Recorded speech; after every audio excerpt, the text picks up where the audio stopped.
दिल्ली को मिली mini recycler मशीनों की सौगात। वैशाली एनक्लेव में नए कार्य हुए शुरू। सीएम रेखा गुप्ता ने किया कार्य का शुभारंभ। प्रेमनगर में हुआ बड़ा हादसा। पानी में डूबने से 6 साल की मासूम की मौत पर जिन्होंने लगाए प्रशासन पर लापरवाही के आरोप।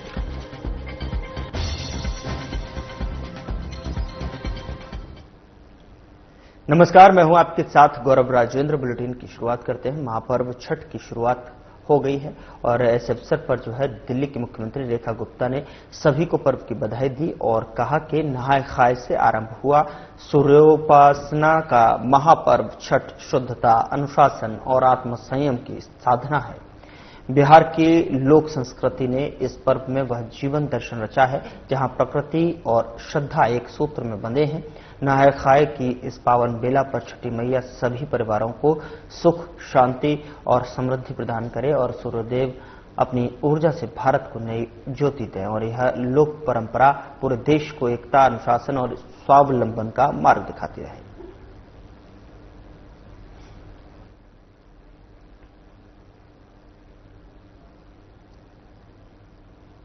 सीएम रेखा गुप्ता ने पीतमपुरा के वैशाली एनक्लेव में नई सीवर लाइन, नई सड़क और ड्रेनेज सिस्टम के कार्यों का शुभारंभ किया और साथ ही सीवर की सफाई के लिए नई मिनी रिसाइकलर मशीनों की सौगात भी दिल्ली को दी है। बता दें कि इस मौके पर दिल्ली की सीएम ने कहा कि हमारी सरकार दिल्ली के हर क्षेत्र का विकास अगले 20 वर्षों की जरूरतों को ध्यान में रखकर कर रही है और अब काम केवल मरम्मत का नहीं बल्कि भविष्य गढ़ने का है।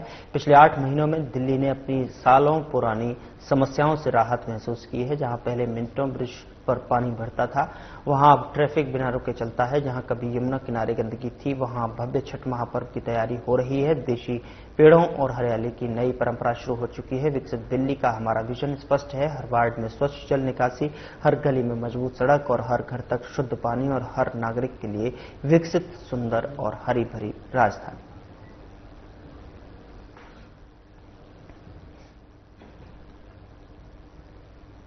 उधर बीजेपी के राष्ट्रीय अध्यक्ष और केंद्रीय स्वास्थ्य मंत्री जेपी नड्डा ने एम्स के 50वें दीक्षांत समारोह को संबोधित किया। सेलिब्रेशन है। This celebration is a milestone in a way where All India Institute of Medical Sciences has made its place not only in India, not only in the country, but internationally also. You have made your place. For that journey which you have undertaken, first of all, I congratulate all of you for your hard work. And as Dr. Paul has said, that you have worked day in and day out for achieving the excellence for which All India Institute of Medical Sciences is known for. And the service, and also it is our national pride which is reflected in All India Institute of Medical Sciences institutions. Today I am told that some 326 medical students are going to take degrees. I congratulate all of them for attaining this degree and for getting this degree and the hard work and the perseverance which you have all put in. And I also got the opportunity to give some prizes who topped. I also congratulate all of them for whatever good they have done and the hard work they have put in. When I congratulate the students, I also congratulate the teachers, the faculty members, because it's not only the students' hard work, it is also the input put by the teachers, the faculty members, who day in and day out try to see that the best comes out of you. So I congratulate the teachers. And lastly, I would like to congratulate the parents who have put their hard work. And they have all, and I really become emotional when I talk about parents, because I know that how from humble background our parents trying to see to it, अपने आप को तकलीफ में डालकर अपने बच्चों को वो अच्छी शिक्षा देने का प्रयास करते हैं. It's not only the money, it's not only the hard work, it's not only the input, it is the emotions that we have to respect. And for that also, I congratulate them on this occasion. राजधानी में आयोजित 20वीं वार्षिक अंतर्राष्ट्रीय आतिथ्य पुरस्कार समारोह में भाजपा सांसद बांसुरी स्वराज ने हिस्सा लिया और आतिथ्य एवं पर्यटन क्षेत्र की उपलब्धियों की सराहना की। कार्यक्रम में देश विदेश से आए होटल, ट्रैवल और टूरिज्म इंडस्ट्री से जुड़े प्रतिनिधियों को सम्मानित किया गया और इस अवसर पर भाजपा सांसद बांसुरी स्वराज ने कहा कि इस वर्ष के पुरस्कार नई ऊर्जा और उत्साह को दर्शाते हैं, खासकर इसीलिए क्योंकि आतिथ्य और पर्यटन उद्योग को जीएसटी सुधारों से काफी लाभ हुआ है। ये एक मुहिम चलाई है मिस्टर एंड मिसेस कालरा जी ने, सुनीत कालरा जी और रजनी कालरा जी ने, और लेकिन मुझे लगता है कि इस बार के अवार्ड्स में आपको एक अलग उमंग और अलग उल्लास देखने को मिलेगा, क्योंकि ये जो न्यू एज जीएसटी रिफॉर्म्स आए हैं, आपने देखा है कि इसमें सबसे ज्यादा लाभ जो है वो hotel industry, tourism industry, hospitality industry को मिला है और वो सबके मन में यहां पर रिफ्लेक्ट हो रहा है। उधर देश भर में मनाए जाने वाले छठ महापर्व की आज से शुरुआत हो गई है। नहाय खाए के साथ महापर्व शुरू हुआ है जो 4 दिनों तक चलेगा। दिल्ली के कालिंदी कुंज घाट पर झाग के बीच में व्रती महिलाओं ने यमुना में स्नान किया अचानक, और आपको बता दें कि आचमन किया और जल लेकर घर गईं और व्रती महिलाएं यमुना के इसी जल से घर को पवित्र करेंगी और खाने में भी इसे थोड़ा सा डालेंगी। आपको बता दें कि इस बार दिल्ली में 1500 से ज्यादा छठ घाट बनाए गए।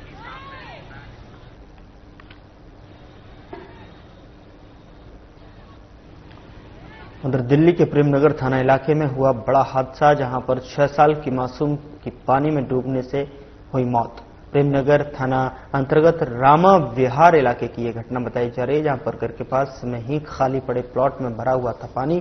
घर से खेलते हुए निकली थी 6 साल की मासूम प्रियांशी। गुरुवार शाम को बच्ची घर से निकली थी। घर वालों ने जब बच्ची को तलाशा तो उन्हें खाली प्लॉट में बच्ची तैरती हुई दिखी। पुलिस ने स्थानीय लोगों की मदद से बच्ची को पानी से निकाला। बच्ची पहली क्लास की छात्रा थी और पुलिस ने बच्ची के शव का पोस्टमार्टम कर परिजनों को सौंप दिया है। परिजन अब प्रशासन पर लापरवाही का आरोप लगा रहे हैं। मनोज, मेरी बेटी नीचे खेल रही थी।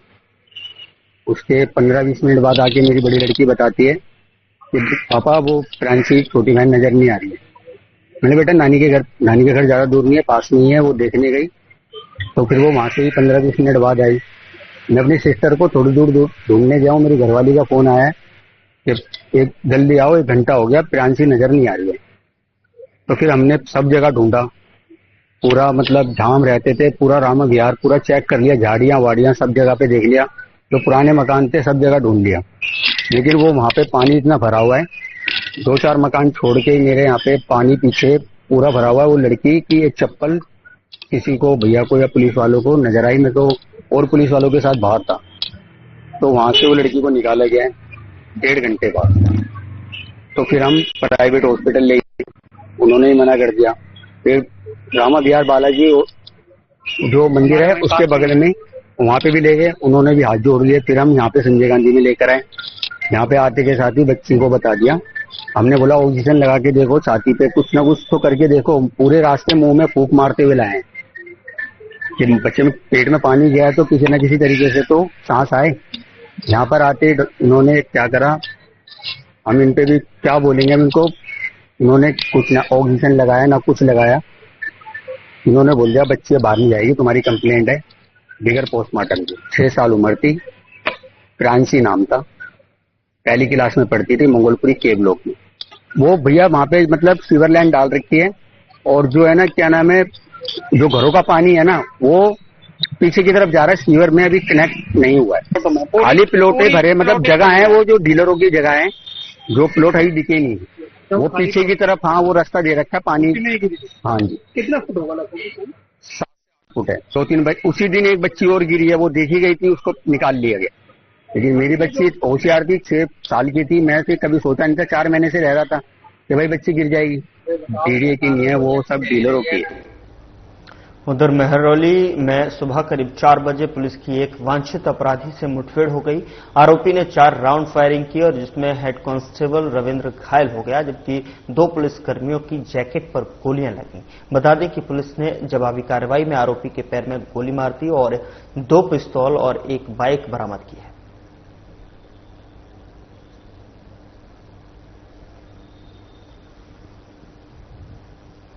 उधर दिल्ली सरकार ने इस साल छठ महापर्व को भव्य तरीके से मनाने के लिए व्यापक तैयारियां की हैं, जिसमें यमुना नदी के किनारे विशेष इंतजाम किए गए हैं। 5 साल के अंतराल के बाद श्रद्धालु यमुना घाटों पर पूजा कर सकेंगे। तैयारियां दिल्ली सरकार कर ही रही है, उसको और हाई लेवल पे ले जाते हुए हमने जैसे जैसे छठ नजदीक आ रही है और उसमें जो भी काम अभी पेंडिंग है उसको स्पीड अप करना है, उसमें सुरक्षा व्यवस्था, उसमें हर प्रकार की सारी चीजों को जोड़ते हुए दिल्ली में एक दिव्य एक भव्य छठ की जो तैयारी है वो हर लेवल पे चल रही है और उसका कंसर्न हर व्यक्ति है। वो माननीय उपराज्यपाल महोदय भी है, वो सरकार भी है, वो मंत्री भी है, हर व्यक्ति चाहता यही है कि छठ जो है बहुत सुंदर हो। और हमने आज हरियाणा सीएम से भी बात की है, यूपी सीएम ऑफिस से भी बात की है और जो भी सहयोग हरियाणा और उत्तर प्रदेश का है वो हमें मिलेगा। हम उस तरीके से अपने दिल्ली में जो प्रॉब्लम हमें नियर बाय स्टेट से आती थी उसको समाधान भी मिले। छुट्टी को लेके कोई चर्चा यहाँ नहीं हुई, यहाँ तैयारियों के मुतालिक थी। विशेष रूप से हरियाणा यूपी के सेगमेंट में जो है उनसे हमारा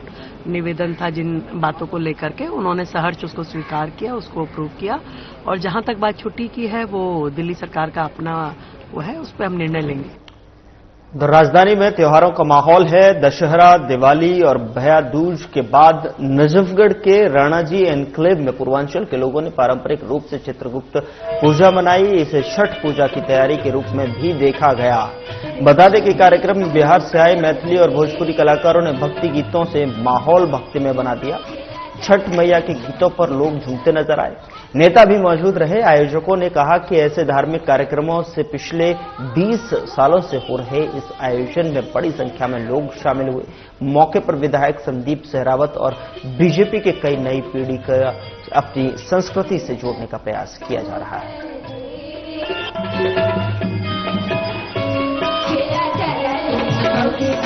हर साल की तरह ये 20वां साल है। चित्रगुप्त पूजा समिति ये 20वें साल में कर रही है। ऐसे ही आगे ये परिवार चित्रगुप्त चित्रांश परिवार बढ़ता रहे, यही हम शुभकामनाएं देते हैं। और आज शाम में सांस्कृतिक कार्यक्रम हो रहा है। आपने मैथिली की गीतों का आनंद लिया और छठ पूजा के गीतों का भी आनंद लिया। सभी यहाँ झूम रहे थे, तो मैं सभी को बहुत बहुत बधाई और सभी को हार्दिक शुभकामनाएं देती हूँ। कि मैं तो बहुत खुशी का माहौल है।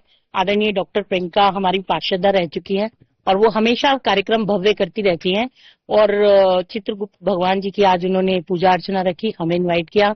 हम बहुत सौभाग्यशाली हैं क्योंकि छठी मैया का त्योहार आने वाला है, व्रत पावन व्रत आने वाला है और मुझे बहुत खुशी हुई यहाँ आकर। और हमारे सारे भाई बहन यहाँ बैठे हुए हैं।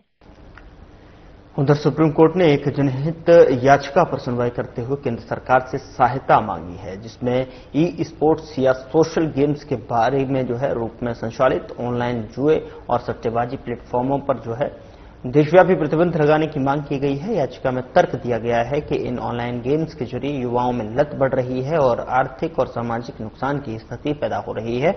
अदालत ने केंद्र से इस मुद्दे पर नीतिगत रुख स्पष्ट करने और नियामक ढांचे को लेकर जानकारी प्रस्तुत करने के निर्देश दिए हैं।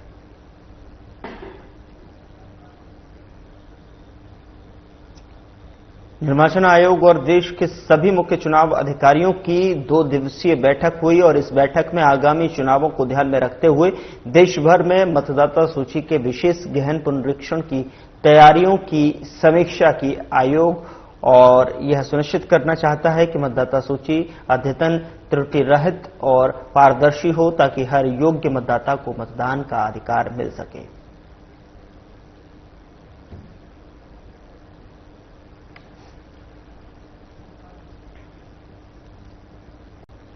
उधर सॉवरन गोल्ड बॉन्ड के निवेशकों को पिछले साल 60% से अधिक का शानदार रिटर्न मिला था, तो वहीं इस दौरान बॉन्ड की कीमतों में महत्वपूर्ण वृद्धि देखी गई है, जिसके चलते आरबीआई ने सॉवरन गोल्ड बॉन्ड के लिए अंतिम रिडेम्पशन कीमत 12,704 रुपए प्रति यूनिट तय किया गया है। बता दें कि हालांकि इस पिछले साल ये दरें 7,796 रुपए प्रति यूनिट थी।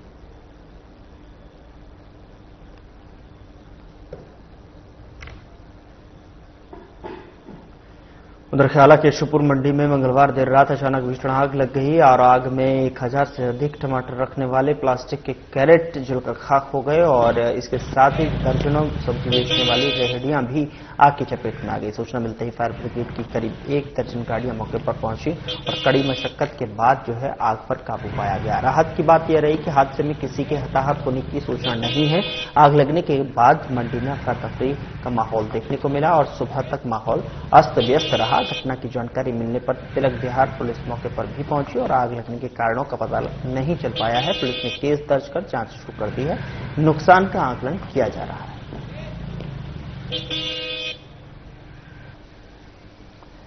उधर दिवाली की खुशियों के बीच में दिल्ली के इंदिरा कैंप में खून की होली खेली गई। देर रात 3 बजे 8 से 10 लड़कों ने एक युवक पर चाकू से ताबड़तोड़ हमला कर दिया। घायल युवक की हालत गंभीर बनी हुई है। पीड़ित की पत्नी ने बताया कि पति के साथ बाथरूम जाते वक्त हमला हुआ।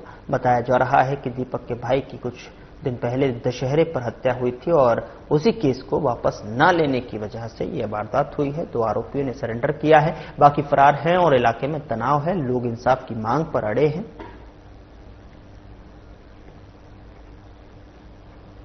क्या कहना चाहूंगी, बिना मतलब के मेरे हस्बैंड बाथरूम गया, बिना मतलब के मेरे हस्बैंड को चाकू मारा। घटना ये हुई थी पिछले साल मेरे देवर को दशहरे वाले दिन लड़ाई झगड़ा हुआ था। उसके 2 दिन बाद मेरे देवर को मार दिया गया था। उसका भी कोई गलती नहीं था, कोई कसूर नहीं था। उसको भी बिना मतलब के चाकू मारा पकड़ के 10-12 लोगों ने। अब फिर वही रिपीट दोबारा से इस साल इन लोगों ने किया। दिवाली वाले रात इन लोगों ने सारे मिलकर, सारे लड़कों ने प्लान बना के, मेरे हस्बैंड को 1 महीने से धमकी मिल रही थी कि मैं ऐसा करूंगा वैसा करूंगा। तो हमने कुछ नहीं करा, कोई बात नहीं करी कि चलो कोई नहीं, हमारा केस खुल रहा है। अगले महीने तारीख है हमारा 9 तारीख को, तो हमें बुलाया जाएगा गवाही के लिए। इसलिए इन लोगों ने जानबूझ के मेरे हस्बैंड को मारा है। उधर दिल्ली की रोहिणी इलाके में देर रात पुलिस और जो है बदमाशों के बीच में मुठभेड़ हुई और दिल्ली पुलिस की क्राइम ब्रांच और बिहार पुलिस के संयुक्त ऑपरेशन में 4 कुख्यात गैंगस्टर ढेर हो गए। मारे गए बदमाशों की पहचान रंजन पाठक, विमलेश महतो, मनीष पाठक और अमन ठाकुर के रूप में हुई है। बताया जा रहा है कि रंजन पाठक इस गैंग का सरगना था जो लंबे समय से पुलिस के निशाने पर था। मुठभेड़ के बाद पूरे इलाके में सुरक्षा बढ़ा दी गई है। फिलहाल पुलिस और फॉरेंसिक टीम में मौके पर मौजूद हैं और जांच जारी है।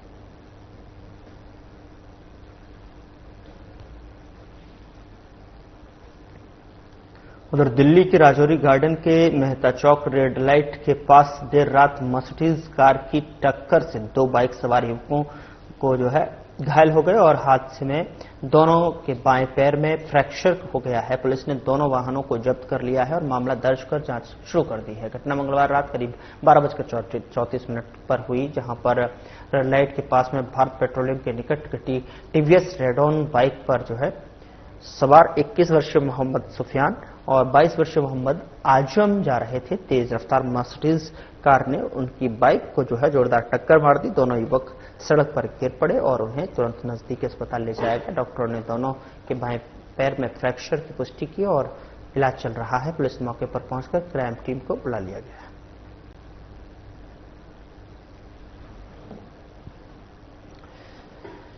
तो तस्वीरें हैं आपके सामने, जहां पर देख सकते हैं कि किस तरीके से एक बार फिर से तेज रफ्तार का कहर देखने को मिला है, जहां पर आधी रात को सड़क पर चलती बाइक में जोरदार टक्कर मारी गई और ये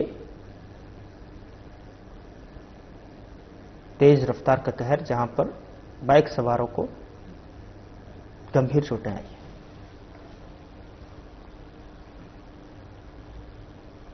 फिलहाल बुलेटिन में इतना ही। नमस्कार।